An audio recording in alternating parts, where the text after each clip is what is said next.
Hey, what's going on, my little Tattle Tells? Shout out to the Sussex squad. I know I've been gone for a minute and so much has been going on, but our girl Meghan and of course her husband Harry have been doing pretty good. But guess what? Lord Baltimore and Weighty for her personality, Katie, has literally struck again. And this time with Tina Brown. Yes, Tina Brown, the Palace Papers has been released, okay? It has been released. But guys, we gotta talk about this. If you want a sneak peek of what this is, we're about to get into some of her excerpts and we are dragging, but I'll give you the plot. Duchess Meghan, not Prince Charles, not Prince William, not Angela Kelly, not the institution that literally made a fool of themselves in Jamaica and then sent Sophie and Edward out to make a bigger fool of themselves, right? But that's the funny thing with Sophie and Edward and their tour. I don't know what's worse. Will and Kate going out there and making fools of themselves. Follow me. William and Kate going out there making fools of themselves, being publicly humiliating, bringing shames onto themselves, their family, their country, right? The monarchy, and literally creating a crisis we haven't seen since Diana. Or Sophie and Edward going out there and no one caring, no one knowing, nobody covering it. They're so unimportant. They're not even important to protest or hate. It's just like, meh. I mean, I guess, right? William and Kate have that star power that makes everybody want to dislike them. Ooh. Anyway, none of those people needed anything about culture, institutionalized racism, none of that. Duchess Meghan, of course, the divorced Black American woman, right? Who happens to be older than Harry. Duchess Meghan had a willful blindness to institutional culture. You guys, this is going to be good. Let's get into this. Before I do, you know I have to get my things off. If you do watch reality TV, I'll be doing double reviews tomorrow of Candy and the Gang, Love and Marriage Huntsville, and also turn on your notifications and reminders. I've been doing a lot of deep diving into the Blac Chyna case. I linked up with the best attorney in the world, Attorney April A. Robinson. Miss Esquire is doing her damn thing. She has been kind enough to share so much of her 5-year research with us. You guys, I did a few teaser videos. I'm only scratching the surface. We're going live tonight at 9 p.m. to talk about just how deep and insidious. I know I'm being dramatic. I know I'm naturally dramatic, but this time my drama actually is, it's indicative of what the situation is, of what's happening with the Kardashians and Blac Chyna. You guys, it's going to be deep. Now, let's get back into Weighty for a Personality, Katie, Lord Baltimore, and all the Palace Papers on how they're trying once again to paint Meghan as a bad person. Here's the funny thing I think a lot of these royal biographies and whatnot, I feel like, before we get into these points, which are hilarious, I feel like on one hand, they're playing the long game, where they feel like it doesn't matter what Tisa says, it doesn't matter what Sussex Squad says, it doesn't matter what people tweet, because the test of time, the tournament of man, will be shown in this book. In the halls of humanity, they will go and see these books by Tina Brown and whoever else. Except for the fact they are still living in 1940, 50, 60, even 80. Remember when your older cousins or your parents actually had like sets of encyclopedias that you would have to pick up and flip through because there was no internet? And libraries are still important, but they were vastly important because if it didn't exist in a library, the average person would have no idea it was happening, right? Across the pond, across the Atlantic, across whatever. The only thing they're forgetting about is new systems have formed in the last 20 years. New systems for what is important, whose voice will be preserved, whose voice will be looked at as important has completely changed. And the fact that they somehow think that in the halls of history, this book will stand against Twitter, local news, and actually even self-published blogs. Maybe it's anybody's guess, but I think this is the same thing when Blockbuster video rental could have gone online to Netflix and they could have bought Netflix, and they said no, because who would ever want to give up a DVD and the experience of coming into the store? I just think they're dinosaurs. Anyway, let's get into the dinosaurs, right? Before Meghan and Harry, William fought about patronage. Now listen to this, the way they actually spin it. Intriguingly, she says, right? This is, of course, from Tina's Brown book. It's excerpts. That the relationship between the two siblings began to decline long before the destabilizing arrival of Meghan Markle. Friction between the brothers escalated over the professional alignments. William knew he had to be respectful of hierarchy when it came to his father's ownership of the environmental platform, but was less willing to accede to his brother. Now, I want to say one thing. That didn't age well. Go watch my last video. Well, 2 videos ago, William just put out a release that when he takes over the Duchy of Cornwall, he's not doing the conservation. He's not going to go with the charities. He's going to destroy everything. This is because he thinks Charles set him up by sending him to the Caribbean. Now, here's the thing. Do I believe Charles set him up? Most likely, but it's the way you set somebody up when you know that they're going to do the wrong thing and you put them in a situation so they can destroy themselves.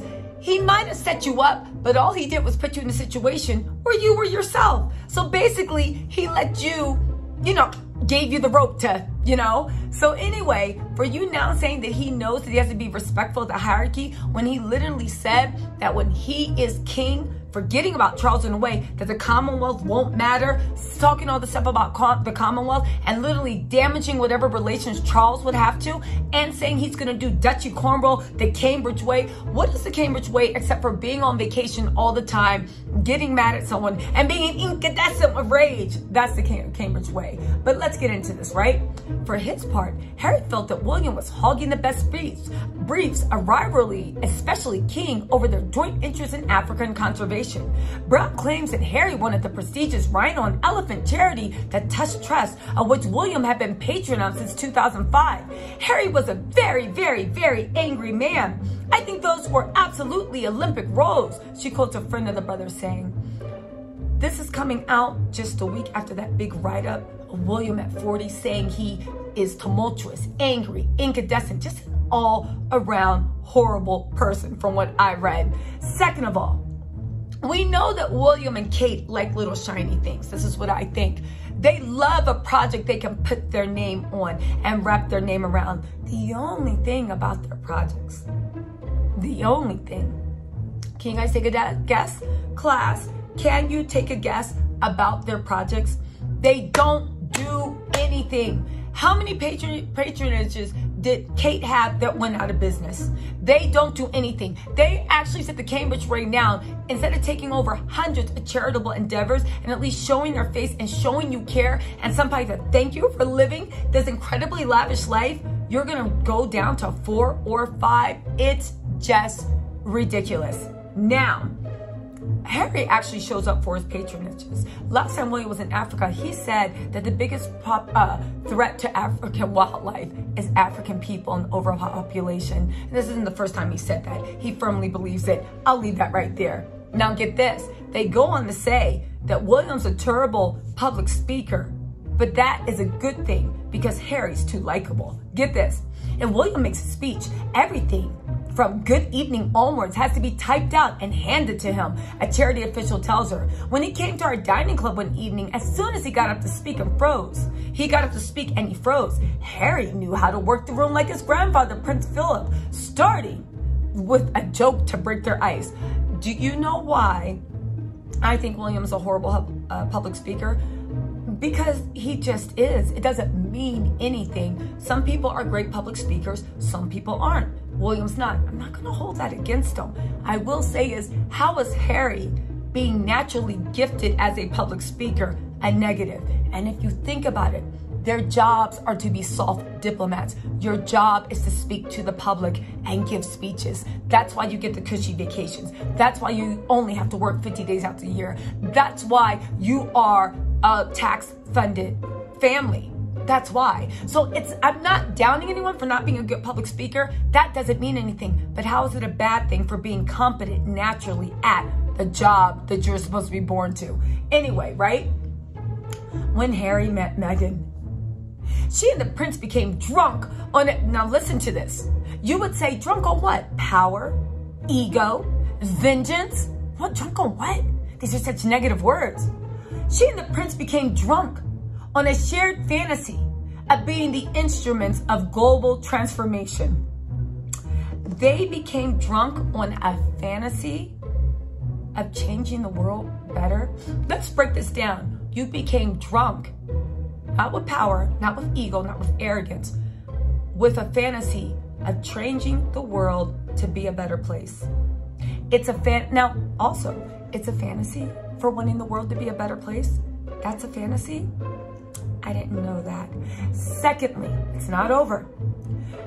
Who, once married, would operate in a celebrity stratosphere once inhabited by Princess Diana. The funny thing is, William and Kate desperately want to inhabit it. They can't even inhabit F-listers. Nobody likes them, as far as I can see. Charles, he's done a good rehab, and Camilla, they know they are permanent C, sometimes D-list, and they're happy with that. Why can't the royal family? You know what? But I'm glad they didn't, because if the royal family had accepted Harry and Meghan, I would maybe have to come to terms with the fact that I do believe the monarchy should be abolished. So it's kind of good they kicked them out, because now I don't have to go against them. Anyway, here we go. Meghan also is the same meanie Harry is, because just how Harry is a meanie for outshining William for being just plain likable and a good public speaker. Look what Meghan did. Can you believe this little trollop? You paying attention? No, are you paying attention? Because you are about to hear a pure recollection of pure evil. Are you ready to dive and peer into the evil that lies in the hearts of men? Ready? Trigger warning.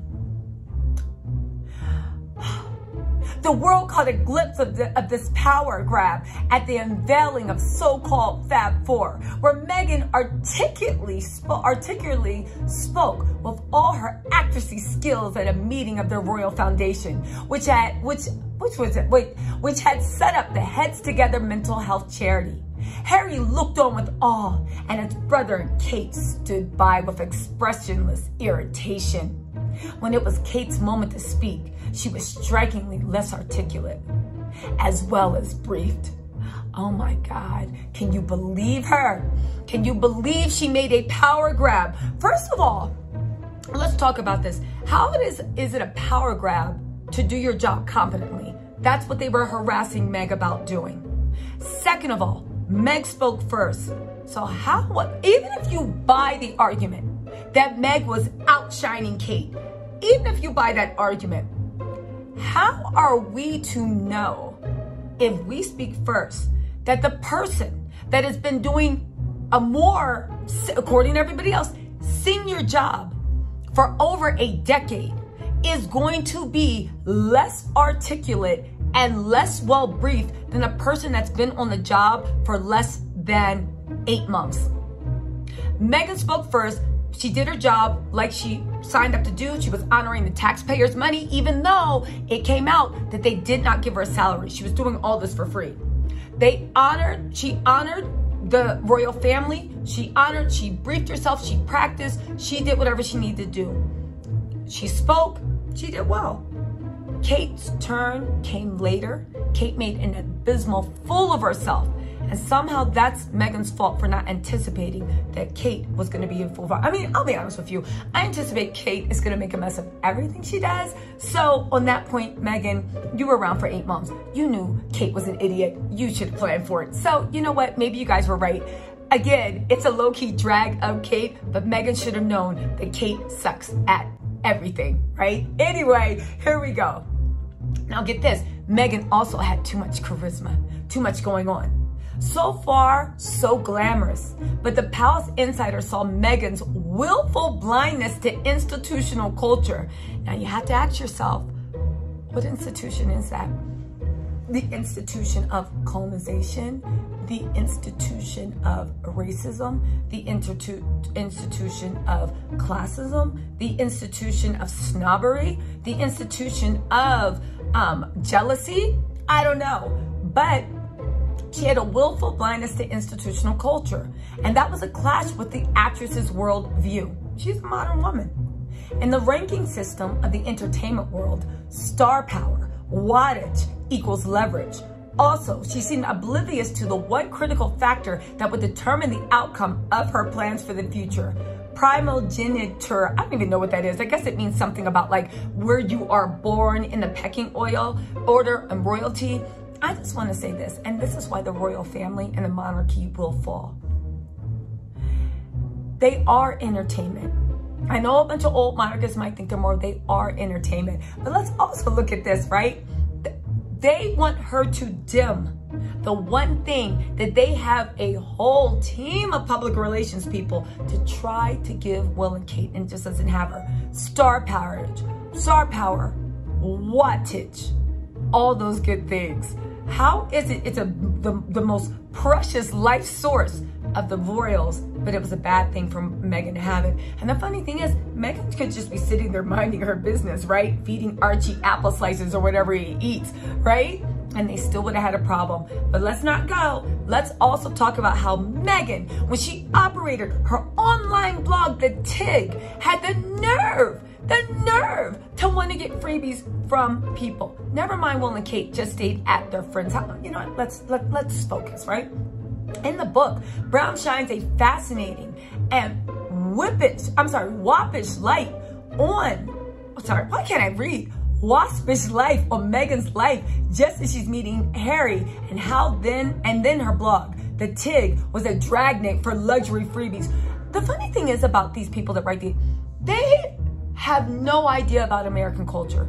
But the weird thing is, you won't even take a second to do a Google search to educate yourself about American culture. Do you not understand that when it comes for blogs, yes, you want freebies, but brands want to send you freebies because they get free promotion. Do you not understand the symbiotic relationship? Anyway, right?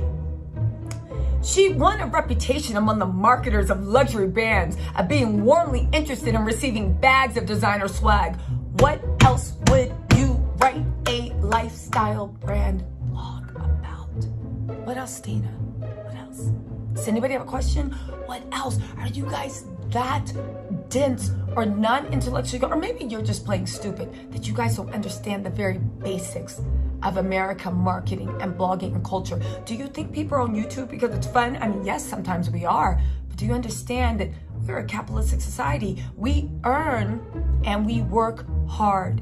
Unlike the royals that are taxpayer, that are paid to do nothing except for complain about how edgy people have more star power. We earn and we work. But what I'm saying, it's not an American thing. Everybody in the UK except for the royal family and the royals and the people that have blue blood understand this concept.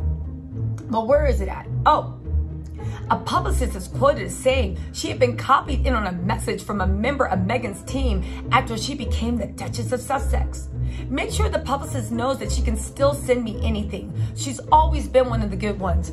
You know what I will say to Meghan's character?